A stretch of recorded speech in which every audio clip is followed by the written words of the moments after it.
I'm Madison, a 28-year-old who lives with Henry, my boyfriend. We no longer enjoy our connection as much as we once did. We have a lot of arguments lately, even though we have been together since college. Henry doesn't seem to care about making plans for the future, which makes me angry. Instead, I'm left alone in bed while he plays video games most evenings. We avoid discussing our future plans not because we no longer care about one another, but rather because neither of us makes an effort to make things better. We are completely different from my parents, Nathan and Julie. Even after more than 31 years of blissful marriage, they continue to gaze at one another with affection. They demonstrate what a solid partnership should look like and giggle at inner jokes. Though I know deep down that I won't have that with Henry, I've always admired them. Everything changed one night. I got into another argument with Henry, this time about something as trivial as the laundry. He made a commitment to accomplish it, but he never did. "Can't you just do one thing you say you'll do?" I asked, frustrated. "Madison, it's just laundry." He was transfixed to his computer screen and said, "I'll get to it." Nothing was really resolved when the conflict finished. Later that night, I was in the backseat of my parents' car. Their cheerful conversation made me feel a little better after my argument with Henry. We were on our way to celebrate my mom's birthday, and their happiness was infectious. But then everything turned upside down. There was a loud crash, and everything went dark. When I woke up, I was in a hospital. The smell of disinfectant and the sound of machines filled the room. A doctor stood nearby, speaking in a calm but cold voice. My parents didn't survive the crash. And then the other news hit me. I might never walk again. At that moment, my world shattered. I felt completely alone and scared. And Henry, the fight about laundry felt like a distant memory, yet it was my only connection to life before the crash. As the shock of my parents' death and the possibility of being paralyzed sank in, I felt an overwhelming despair. The future, once so full of promise, now felt dark and uncertain. Lying in that hospital bed, time seemed to drag and race all at once. Then Henry walked in with his parents, Joyce and Ryan. The room filled with a heavy sadness. Henry sat beside me, holding my hand, his usual confidence gone. His parents stood by the door, their faces filled with worry and uncertainty. "Hey, Madison," Henry said softly, his voice barely audible. I looked at him, my voice flat. "Yes." He took a deep breath. "I've been doing a lot of thinking about us." I stared at him, unsure of what he meant. "Thinking," I echoed. "All of this, it's made me realize how short life can be," he said, his eyes locking with mine. There was something in his gaze I couldn't quite read. I don't want to wait for the perfect moment anymore because it might never come. I wanted to ask him what he was getting at, but my words wouldn't come. Then he said it. "What I'm trying to say is, will you marry me, Madison?" The question hung in the air, heavy and unexpected. It was the last thing I expected, especially now. I searched his face, looking for the impulsive Henry I first knew, the one who often acted without thinking. But all I saw was sincerity. Joyce stepped forward, her hands clasped tightly. "We want you to be part of our family, Madison. We'll take care of you," Ryan quickly added. "It's not out of pity, it's because we care about you. We love you and want to support Henry in this." I was stunned, my mind spinning. This was so unexpected, maybe even a little reckless, but at the same time it felt like a lifeline in the middle of the chaos.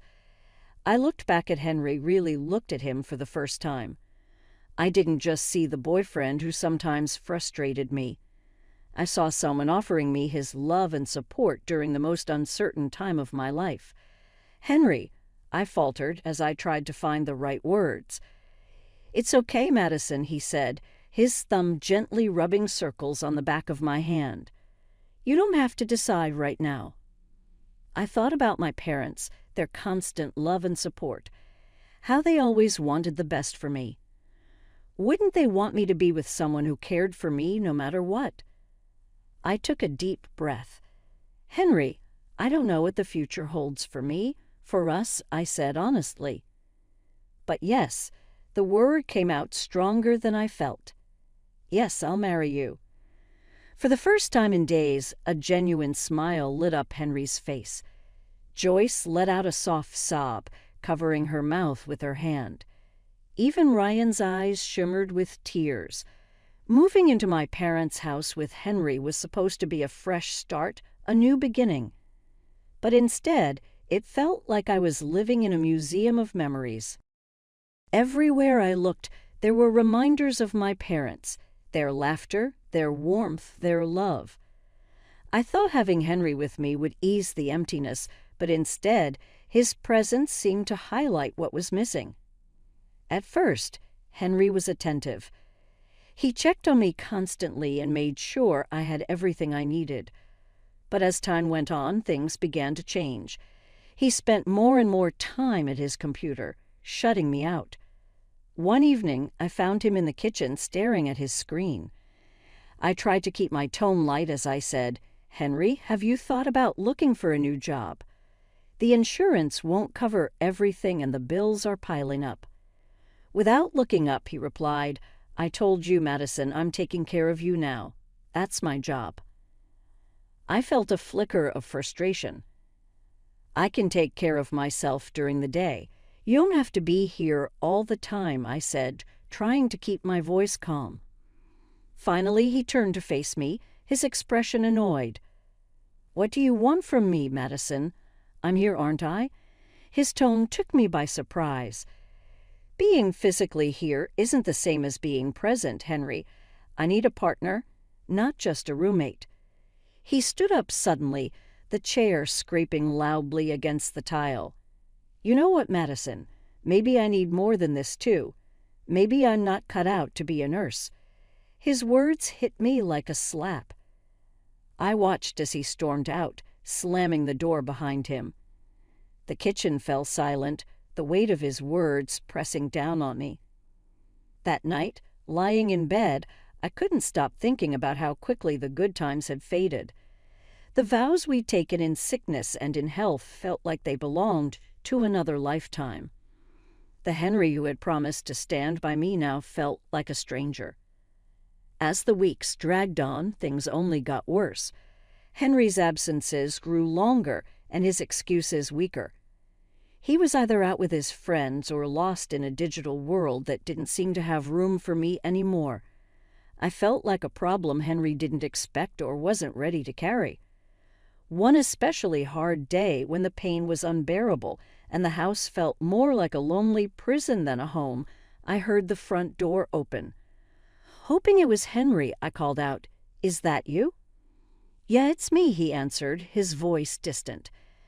"I'm just grabbing a few things, then heading out again." "Heading out with your friends?" I asked, trying to hide the sadness in my voice. He paused, keys in hand, and sighed. "Madison, I need some space, okay? This isn't easy for me either, all of this." I nodded, holding back tears. "I know. I just thought maybe we could spend some time together, like we used to." He shrugged and avoided my eyes. "Maybe when things settle down a bit. I've got to go." With each passing day, the house grew emptier. It wasn't just Henry's absence or the silence left behind by my parents' voices. It was the little things, a vase my mom loved, a painting that used to hang in the hallway. Things began to disappear. I noticed it first when I was trying to distract myself with memories. I wheeled into the living room, planning to look through some old photo albums, but as my eyes wandered the room, I saw the bare patch of wall where my mom's favorite painting had hung. Confused, I frowned. "Henry?" I called, unsure of when he'd last been home. The house echoed back in silence. Later, when Henry finally returned, I asked, "Have you seen the landscape painting that was in the hallway?" Barely looking up from his phone, he replied, "Oh, that old thing. Yeah, it was getting dusty, so I figured we could use the space for something else." His casual tone didn't sit right with me. "But it was my mom's favorite," I said, my voice trembling with unease. He shrugged again, still glued to his phone. "We can get another painting, Madison. It's no big deal." But it was a big deal. The items disappearing weren't just decorations, they were family treasures. The next things that went missing weren't random. They were unmistakably important. One afternoon, I finally caught Joyce, Henry's mom, red-handed. She was moving through the living room with a big black garbage bag in her hands. "Joyce, what are you doing?" I asked sharply, alarmed. She jumped, her face flushing with guilt. "Oh, just doing a little spring cleaning, dear. This place is cluttered with so many old things." "But those are my things," I said, my voice rising. I protested, my heart racing. "Those are my things." There," Joyce said in a sugary tone. "We're just making things nicer for you. You'll thank us later." After that, I kept a close eye on her every time she visited, but the thefts didn't stop. They just became sneakier, more calculated. Every time I brought it up, they brushed it off, insisting it was all for my benefit. One night, lying in bed, I turned to Henry, who was scrolling through his phone as usual.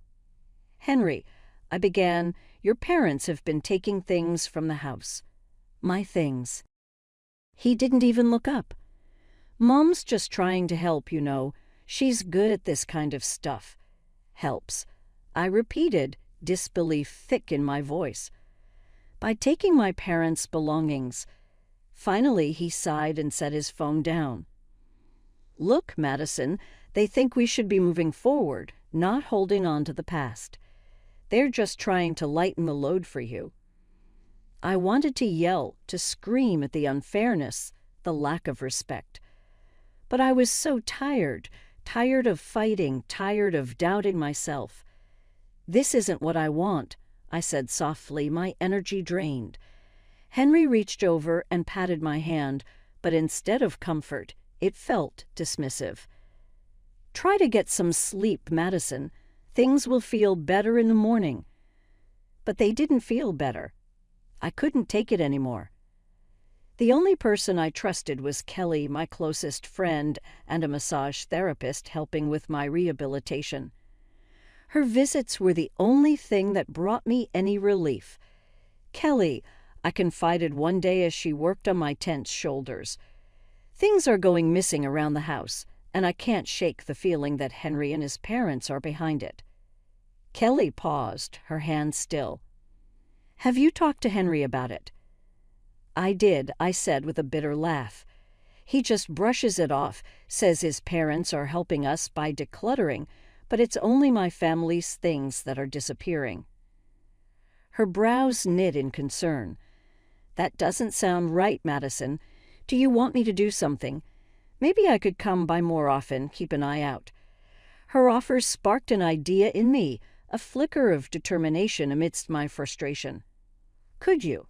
I asked, hope creeping into my voice. A plan was starting to take shape. "I don't know, maybe you can help me set up a camera or something to see what's happening when I'm not in the room," I said, desperate for answers. Kelly nodded with determination. "I'll bring something over tomorrow. We'll figure this out." True to her word, Kelly returned the next day with small recording devices. She carefully placed them in key spots around the house. It felt like something out of a spy movie, and if I weren't so desperate, I might have laughed at how ridiculous it all seemed. A few days later, Kelly came back with the recordings. We sat down together, anxious to hear what they captured. As the voices of Henry and his parents played, my blood ran cold. Their plan unfolded through casual conversation, their words like daggers. "And once we get her committed, the house and everything in it will be ours," Henry said, his voice calm and chilling. "Yeah, the place will sell for a fortune, and all those antiques, pure profit, his mother added greedily, "We just need to make sure Madison doesn't catch on before everything is set," his father chimed in. Tears streamed down my face as I listened to their betrayal. These were the people who promised to take care of me, who said they'd be my family. Now they were plotting to take everything from me. Kelly reached over, gripping my hand tightly. "We have to do something, Madison," she said, her voice filled with anger. I wiped my eyes, sorrow replaced by a fierce determination. "We will. I'm not letting them get away with this." The next morning, I tried to act normal, but every word they spoke and every fake smile felt like a lie. During breakfast, something felt wrong. The usual city sounds drifting through the open window were gone. Curious, I wheeled myself over to the window, only to find that the ramps leading to the garden were missing. "Henry," I called, panic rising in my voice. "Where are the ramps?" He walked into the room, fidgeting, confusion in his eyes. The ramps. Oh, they looked a bit worn. I thought they needed fixing. I stared at him, the man I once trusted. "And you didn't think to tell me. How am I supposed to get around?" He shrugged, avoiding my eyes. "I just thought you'd be safer inside for now, until we get new ones." The room seemed to spin around me, and it wasn't for my injury. Safer or trapped? The words slipped out before I could stop them. He didn't answer. He just turned and walked away, leaving me boiling with a mix of anger and helplessness. Later, when I asked Joyce about the missing ramps, she spoke in her usual syrupy tone, fake concern dripping from her words. "We're just looking out for you, dear. We wouldn't want you to have an accident," she said lightly, patting my shoulder. I pulled back from her touch, the sting of their deceit cutting deep. "I didn't realize needing ramps was considered a hazard," I replied, my voice steady, even though my insides felt like they were shaking. For a moment, Joyce's eyes hardened, but she quickly masked it with her usual fake warmth. "We're just trying to help. Madison, it's for the best." That night, lying in bed, the darkness felt heavier than ever. Henry was out again, probably drowning his guilt in cheap beer and fleeting distractions. I reached for my phone, its glow piercing the night, and dialed the emergency number Kelly had given me. "Kelly," I whispered when she picked up. "They've removed the ramp. I'm literally trapped in my own home." Her voice was firm, steady, a lifeline I desperately needed. "Hang tight, Madison. I'll make some calls. We're going to fix this." The next day, the doorbell rang. My heart raced as I maneuvered toward the door. Standing there was Kelly, flanked by 3 professionals dressed in sharp suits with serious expressions. They introduced themselves as representatives from a local disability rights organization. Beside them was Mr. Jeffrey, my lawyer, holding a leather briefcase. "Madison, we're here to make things right," Kelly said, her determination reflecting the newfound resolve in my chest. Mr. Jeffrey stepped forward, his tone calm but authoritative. "We need to establish the facts first, Madison. I'll need to inspect the house and check against the inventory of your parents' belongings." As we moved through the house, the representatives took notes. Their disapproval was clear when they saw the missing ramps and the blatant neglect of my needs. The atmosphere was tense, the truth finally being brought to light. Henry walked in during the commotion, surprise plastered across his face. "Madison, what's going on? Who are these people?" he asked, his voice shaky. I turned to him, letting my gaze pierce through his facade. "I'm taking back control, Henry. This is my lawyer, and these are advocates for people with disabilities. They're here to make sure my home is safe and that my rights are respected." Before he could respond, Joyce and Ryan appeared. Their confusion quickly turned to fear as they realized the gravity of the situation. "Madison, darling, What's all this about?" Joyce stammered, her voice trembling. "It's about my rights, my home, and the truth," I said firmly, my voice unwavering. The time for their manipulation was over. I spoke, my voice steady, even though I felt a storm raging inside me. "Mr. Jeffrey is here to review the inventory of my inheritance." Mr. Jeffrey opened his briefcase, pulling out documents and photographs. "We have detailed records of all items left to Mrs. Harper. It appears several are missing." Ryan's face turned pale. "Now, Madison, I'm sure this is just a misunderstanding," he said quickly. "There's no misunderstanding," I replied, the recordings Kelly had provided replaying in my mind. "And there's more than just missing items to address." Henry's parents exchanged nervous glances. The fake kindness they'd shown me crumbled right in front of my eyes. Henry stood silently, the reality of the situation finally hitting him.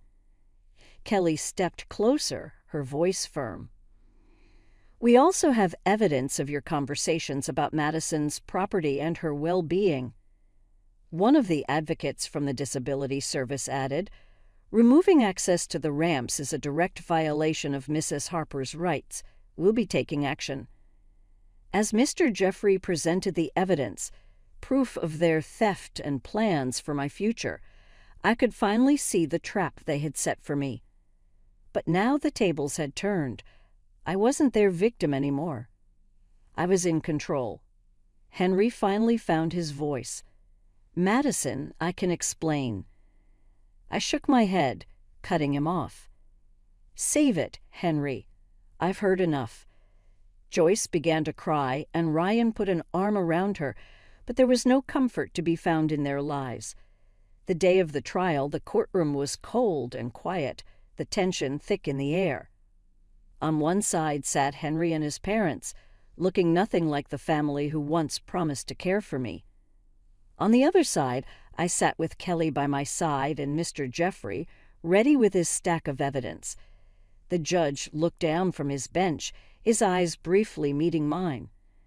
"We are here to examine the evidence regarding allegations of theft and the exploitation of Madison Harper," he began. Mr. Jeffrey stood and methodically presented everything: the recordings, the discrepancies in the inventory, and statements from the disability advocates. Each piece of evidence added weight to their guilt. Henry's family squirmed in their seats, the truth of their actions impossible to deny.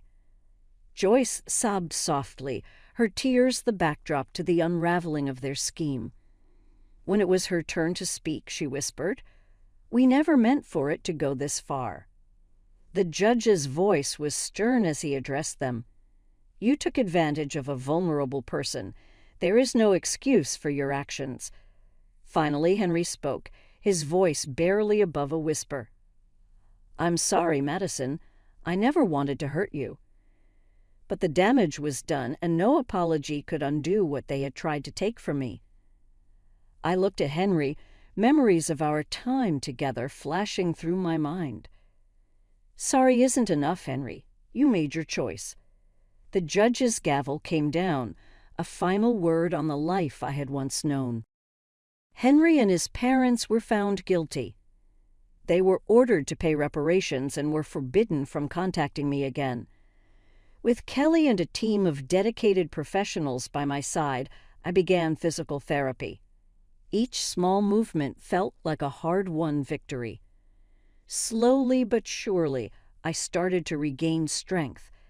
My once dead legs started to quiver with fresh vitality. One day, Kelly cheered and clapped as I stood with the support of parallel bars. "Observe yourself, Madison. You're succeeding." Her enthusiasm was infectious, and I couldn't resist grinning. "I am, aren't I?"